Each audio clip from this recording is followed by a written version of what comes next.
everybody! So today in this video it's gonna be a kind of review video of this game. I haven't done a game review, I don't think ever I've done a game review, but I've literally just finished playing this game and I thought I would do my opinions of it in a video. I've literally just streamed it on this channel and there were a few people who came and said hello, which was pretty cool. I love it. Want to do more streaming on this channel if people are interested in it. Also, do you like the black background, because you don't have to look at the mess that is the background of my room anymore. So yeah, just a plain black background and just me sitting here like a fanny. And my new camera, which I love. It got good feedback on the last video that I did, the one where I was trying out the Kat Von D foundation. People seem to like the quality of it and the sound, which is ace because it cuts out the whole thing of me recording it on my phone and having to be like uploading it to one thing, changing the volume, then re-downloading it, then uploading it to another software to actually edit the video. This, I just put it in the second application, edit the video, and then it's done, because the sound quality is pretty good. So, thumbs up on this one. So anyway, Judgment. Yeah, I've had this game for ages and I have literally only just finished it.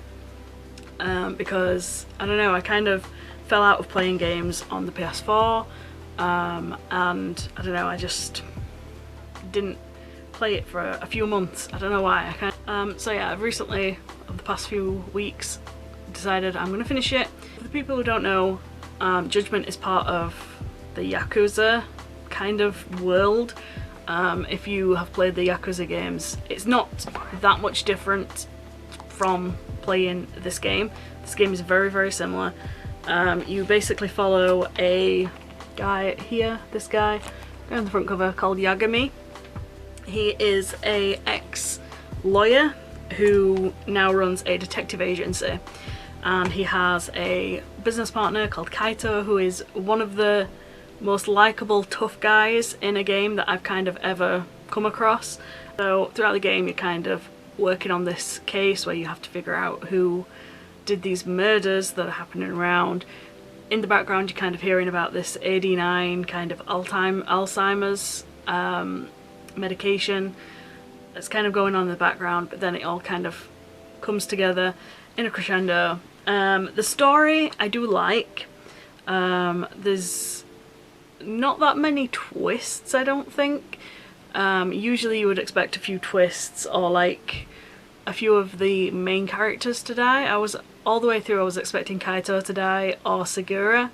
Both of them came close to dying, but there was no like major twists or losing anyone that was really like a main character, which isn't a bad thing. There was like a few people you got to know and then they died, but they weren't like key plot people, whereas usually like in games like this there's usually someone who's gonna die who's like a main character, and I was kind of expecting it, but it didn't happen. The actual mechanics of it are very, very similar to the Yakuza games. We aren't into the ins and outs of learning how to fight, like do all the parrying and the blocking and everything. This is definitely a game for you. I am not a big fan of all those things, but this game made it easy to kind of pick up what to do. It's one of the easiest games I've ever played for, you know, the fighting mechanic. Yagami is overpowered to hell, which is a good thing.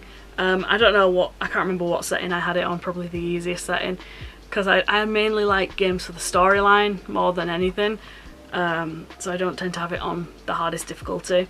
So yeah, the fighting mechanic is very, very good. The only thing I don't like about the fighting mechanic is you do these kind of special moves where you go into like EX boost or something, I think it's called, and you do like these fancy pants spinny roonies, kicking people all over the place and everything, but when you finish them you can look like you're in a certain place in the room, but then when it cuts back to you actually being able to fight, you are in a completely different place. Like you can be like right next to somebody when the cutscene finishes, but then they're over on the opposite side of the room, like when you can start fighting again. So that bothered me a little bit. It just kind of, it didn't take away from the game at all, it just kind of threw you off. It made it a little bit more difficult in like the important fight scenes. But as I say, it wasn't a big thing. The fights were easy enough to battle anyway, even if you did mess that up a few times. Another thing that kind of could have bothered people is the gangs that are walking around in the streets. They pretty much, as soon as they see Yagami, they're gonna fight him. So if you're like trying to get to a certain point and you need to be like, say that you go into the Gender Law Agency and you have to go through pretty much the entirety of the city, you're gonna have like 2 or 3 fights on the way there, which can be a little bit annoying when you're kind of wanting to progress the story and you've got these thugs that are just jumping on you, but that is the same with like most Yakuza games. So there's always that going on in the background. Like, I find that sometimes if you stay behind them and you walk slower than them and don't actually get up to them, they don't see you all of the time. But it just slows the game down a little bit. Upgrades and stuff I thought were pretty decent. It was something that I kind of forgot about for most of the game, and then I kind of had loads of these boosts that I could have used. So I didn't really do that until close to the end of the game, which is silly of me. I do like the way that you can kind of get health, like fill up your health bar and stuff by like going into like fast food restaurants or going to a pub and having a drink or something. It all kind of adds up to you regaining your health after like a fight or something. The different places that you can actually go and visit is insane. Like, there's no other game where I think you can do as much as you can do in these games.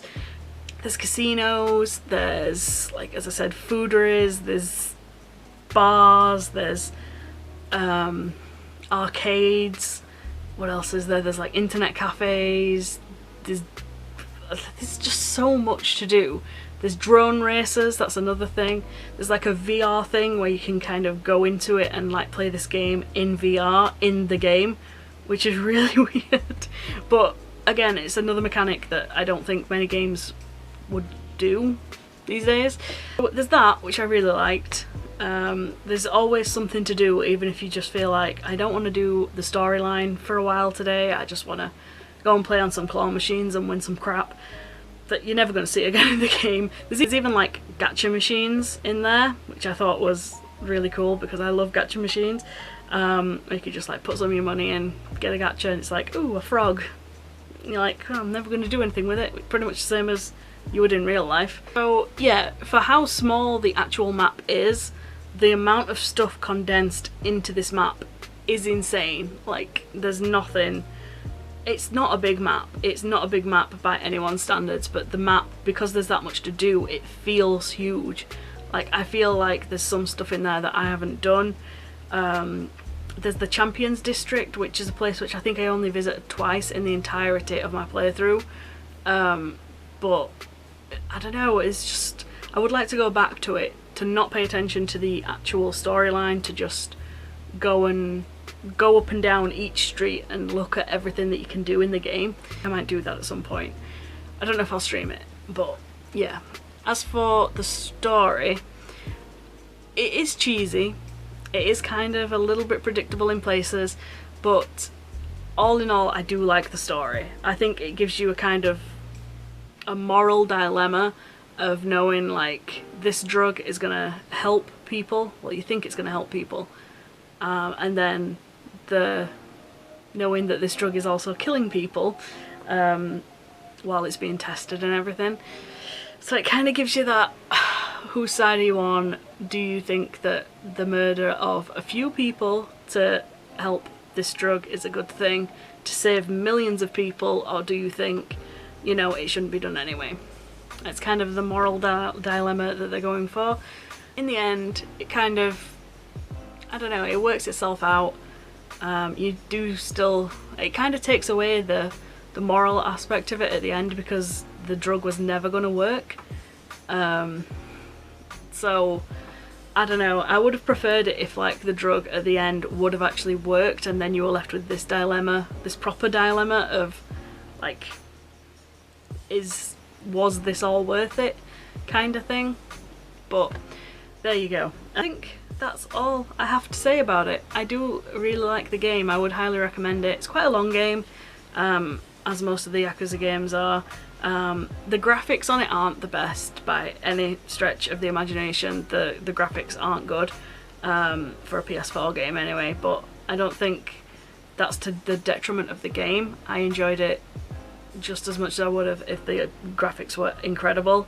I think because there's that much to do on the game, it kind of will have to downgrade some of the quality of the rendering and stuff.